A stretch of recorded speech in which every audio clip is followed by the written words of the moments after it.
Naam, mtazamaji wa Usiogope TV, tuko hapa na shabiki wa Simba ambaye atatupitisha katika mada zetu za leo ambazo tuko nazo hapa. Mimi ni Gilbert Jackson na hii ni Usiogope Media. Brother, karibu bwana, unaitwa nani na unapatikana wapi? Mimi napatikana kijiji hiki cha Kahawa Chanika, kwa jina maarufu najulikana kama Mzee wa Fact. Sawa bwana, niende moja kwa moja katika maswali yangu ambayo ya leo nimekuja nayo hapa. Swali langu la kwanza kabisa ni kuhusu mchezo ambao ulishachezwa wa Simba dhidi ya Yanga, na mchezo umekuwa na tafaruku nyingi sana mpaka waamuzi wengine kufungiwa, adhabu kuwa ni nyingi. Cha kwanza kabisa ni kwamba, je, kwa upande wako wewe unaona hiki kitu ambacho kimefanyika mpaka sasa na bodi ya ligi, adhabu zilizotolewa, waliofungiwa, waliopewa faini, je, unaona hichi kimekaa sawa kwa upande wako, au unaona wanafanya tu kwa sababu ni mechi kubwa, na kwa nini wasio wanafanya kila siku hichi kitu? Kwanza mimi imefikia wakati kanifanya nione bodi ya ligi ni kama wamejishusha thamani, kwa sababu juu ya matukio yaliyotokea mara baada ya dabi, kuna mambo ambayo wameyafanya yakatufanya sisi hususa wapenzi wa soka tukawaona kwamba ile imani ambayo tulikuwa tumeiweka kwao ni kama wanatufanya tuiondoe, kwa sababu yapo maamuzi wameyatamka au matamshi walioyatamka ambayo yanakuwa yanakinzana masikioni mwa watu, yanatufanya watu tuwe na taharuki. Hususa ni kama juzi au siku chache zilizopita, kuna matamko ambayo yametoka baina ya miongoni mwa viongozi wa bodi ya ligi juu ya kuhalalisha lile goli ya kwamba lilikuwa ni goli halali. Sasa kama kiongozi unahalalisha kwamba lile goli lilikuwa ni halali, inaleta ukakasi juu ya mpira wetu wa Tanzania na kutufanya sisi mashabiki tuendelee kuamini ile dhana ambayo huwa inaelezwa kwamba Yanga ndani ya nchi hii huwa inafanya vitu kulingana na maelekezo fulani, na hata ubingwa au ushindi ambao wanaopata ni kulingana na maelekezo fulani, kwa sababu mara baada ya matokeo kutoka, hata kama inaonekana kwamba Simba ilistahili kushinda, lakini inatokea mambo fulani tu ya figisu, Simba inakosa matokeo, then viongozi wanakuja kututhibitishia mara baada ya mchezo kuisha, na tayari sisi tumeshaaminishwa kulingana na taratibu na kanuni zilizopo, mchezo kishaisha, matokeo yaweza kubadilishwa. Sasa viongozi mnapokuja na kutuonyesha kwamba ilistahili Simba ishinde, tunashindwa kuwaelewa viongozi kwamba mnakuwa mna misimamo ipi.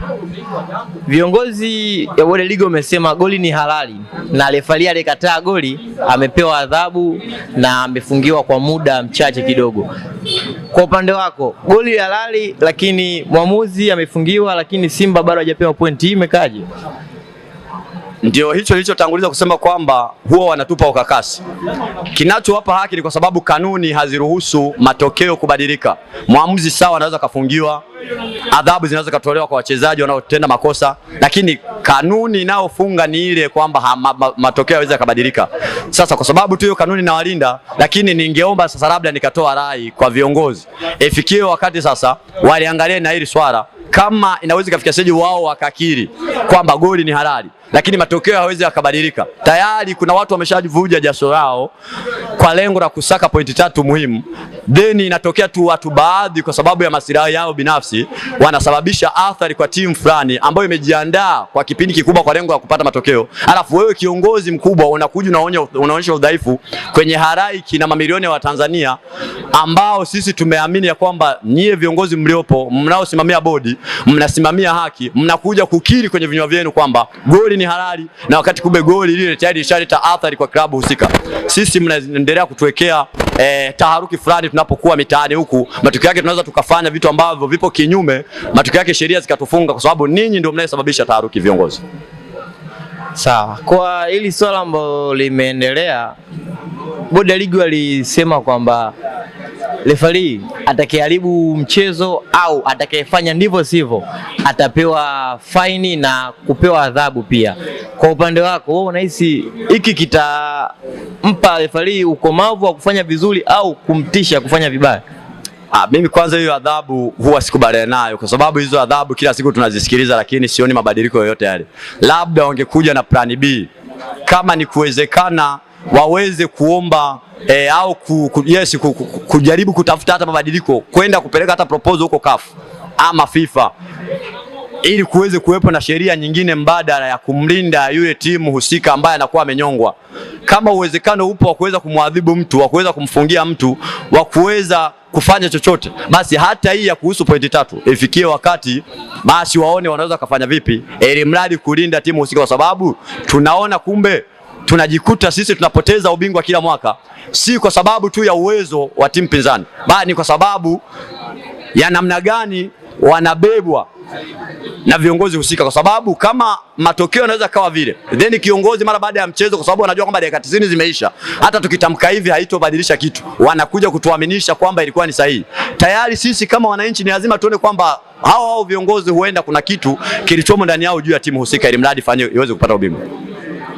Wewe unaona hizi sintofahamu zinazoendelea katika soka letu linapandisha au linashusha thamani ya soka letu hapa Tanzania? Yaani linashusha na linadhalilisha soka letu la Tanzania. Tunajinasibu tupo nafasi ya 5. Tunamshukuru Mungu, toka misingi ya ulimwengu kuumbwa katika nchi yetu hatujawahi kuwa na vilabu 4 vinavyowakilisha kimataifa. Kabla ya Simba hajafanya vizuri kwenye michuano ya kimataifa, ameweza kuiheshimisha nchi mpaka sasa tunapeleka vilabu 4. Lakini leo hii Tanzania inazungumziwa kimpira kwamba imepanda, ni kwa sababu Simba ameperform vizuri katika misimu yake yote 4 iliyofanya vizuri. Sasa huyu ambaye ameifanya nchi itamkwe vizuri kisoka anasababishwa kuporomoshwa na timu ambayo, chukulia ndugu mtangazaji, toka timu hii inafanya vizuri kwenye misimu hii 4 lakini bado inashiriki kimataifa, hakuna inachokifanya. Kumbe inatuaminisha kwamba hata hapa nchini kufanya vizuri ni kwa sababu ya mgongo wa watu fulani. Yani kuna watu wanampeleka kwa mbeleko, kwa sababu hatuonyeshi kitu kwamba kwa nini ana perform ndani ya nchi, lakini akienda nje ya nchi aperform. Lakini Simba ameonyesha kitu hicho kwamba ndani ana perform na nje ya nchi akaperform mpaka akaleta heshima. Kwa hiyo mimi nakiona kwamba kulingana na swali lako, hatuheshimishi nchi bali tunadhalilisha kulingana na yale matukio yanayoendelea. Tanzania tumepewa nafasi kubwa kwa sasa, tumeweza kuongoza mashindano ya CHAN, japo sisi pekee yetu ni hadi nchi za jirani zetu tumeongoza pamoja, na AFCON pia tumepewa nafasi hiyo tena kuendeleza kuziendesha. Je, wewe unahisi kwa haya yanayoendelea nafasi kama hizi zitazidi kuja ama zitapungua? Kama viongozi wa CAF na FIFA wana uweredi, yani sina uhakika kama hata hii nafasi tusipoangalia inaweza ikatokea tonge mdomoni, wakaleta visingizio vyovyote vile wanavyovijua wao, kwa sababu ni swala la aibu kila itwapo leo. Haiwezekani kila itwapo leo changamoto ziwe zile. Kwa hiyo inaweza ikatokea tukabahatisha tukaendelea kuandaa hii AFCON, lakini mara baada ya hapo kama hatutojituni upya tukajiboresha upya tukaendelea kukosa sifa, kwa sababu tunaonekana hatuko serious na soka. Yani sisi soka letu linaonekana limejikita kwenye siasa kuliko kuacha mpira ufanye kazi yake, bali tunaruhusu siasa ya mpira iongoze mpira wetu wa Tanzania. Jana Simba alikuwa uwanjani dhidi ya Singida Black Stars na kuna matukio mbalimbali yametokea. Narudi tena pale kwenye swali nilokuuliza nyuma hapa. Hiki kitu ambacho amekisema kwamba timu refali ambaye ataharibu huu mchezo atafungiwa na atapewa fine. Kwa wewe mechi ya jana ambayo umeitazama vizuri, je, unahisi kutakuwa na maamuzi ambayo kuhusu kuharibika kwa mchezo? Maamuzi faida ni ile tu tutatangaziwa kiini macho kwamba fulani kafungiwa, lakini athari bado kwa timu husika, kwa sababu mpaka sasa hivi tunapozungumza, ndugu mtangazaji, mimi kama mshabiki wa Simba, kama mpenzi wa Simba, ningekuwa ninajinasibu kwamba tayari nimemkanda Singida mzee wa kupeana goli 3-1, lakini kwa sababu ya yale mambo ya siasa ya mpira wetu wa Tanzania, tayari Kibi Sawara amenyongwa. Sasa hizi tungekuwa tunamhesabia na goli 2 sasa ndani ya ligi, lakini kwa sababu ya siasa zetu anabaki na goli 1. Kwa hiyo hata kama akipewa adhabu yule aliyesababisha ukataa ile goli halali la jana, haitobadilisha matokeo kwamba namba itaongezeka kwa Kibi Sawara. Kwa hiyo huoni kama hiyo ni athari kubwa kuliko hata hiyo adhabu ya kiongozi ambaye atapewa aliyesababisha kutopata namba ya magoli jana? Sawa, ndio maana nikarudi tena kwamba kitu kinachoendelea kwa marefalio watazidi kupata wasiwasi kila litakapochezesha mechi ya Simba na Yanga, kwa sababu hizo mechi ndizo ambazo zinatazamwa sana kuliko mechi yoyote. Japo katika mechi hizi za chini, mfano akicheza Tabora na Mashujaa, kutakopo na vitu vingi lakini havitazamwi. Mechi ya Simba na Yanga, refa atakayepewa basi atakuwa na wakati mgumu sana. Ndio maana nikarudi tena, je, unahisi hilo walolikubali ni sawa ama litazidi kudidimiza kwa marefali hawa na hawatakuwa sawa katika haya yanaendelea? Yani itazidi kudidimiza kwa sababu unajua pressure yote hii, narudi kama nilivyozungumza mwanzo, wameiruhusu viongozi wenyewe wa TFF na bodi ya ligi. Hii pressure wao ndio wameiruhusu. Kama wewe ni kiongozi uliyeaminiwa, unapofikia stage kukiri kwa kinywa chako mbele ya wale waliokuamini kwamba Simba na Yanga ni kubwa kuliko wewe unahisi hiyo inajenga nini mbele ya hawa marefali? Kwa marefali wale wanaoyafanya yametengenezwa na viongozi wenyewe wa bodi ya ligi na TFF, kwa sababu wanaamini kama wao wenyewe viongozi wa ligi wanakiri kwa vinywa vyao kwamba hizi timu mbili ni kubwa kuliko wao, hakuna kinachoweza kubadilika.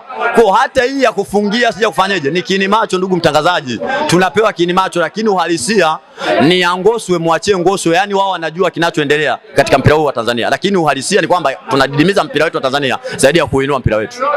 Kwa uchache sana, wewe kama shabiki mpenzi wa mpira, una kipi cha kushauri ili sisi hii bodi ya ligi ifanye ili kupunguza hizi mambo ambazo zinaendelea ambazo zinashusha thamani ya mpira wetu sisi wa Tanzania? Kipi kifanyike au kipi wakiboreshe ili kuweza kuweka sawa haya mambo ambayo yanaendelea? Mimi ningetoa rai kwa bodi ya ligi na TFF, kama wanataka mpira wetu kweli ukue, waachane na siasa za mpira, waweze kuwekeza kwenye mpira wenyewe. Yani wauache mpira uchezwe, anayeweza kushinda ashinde kwa uhalali, anayeweza kufungwa afungwe kwa uhalali.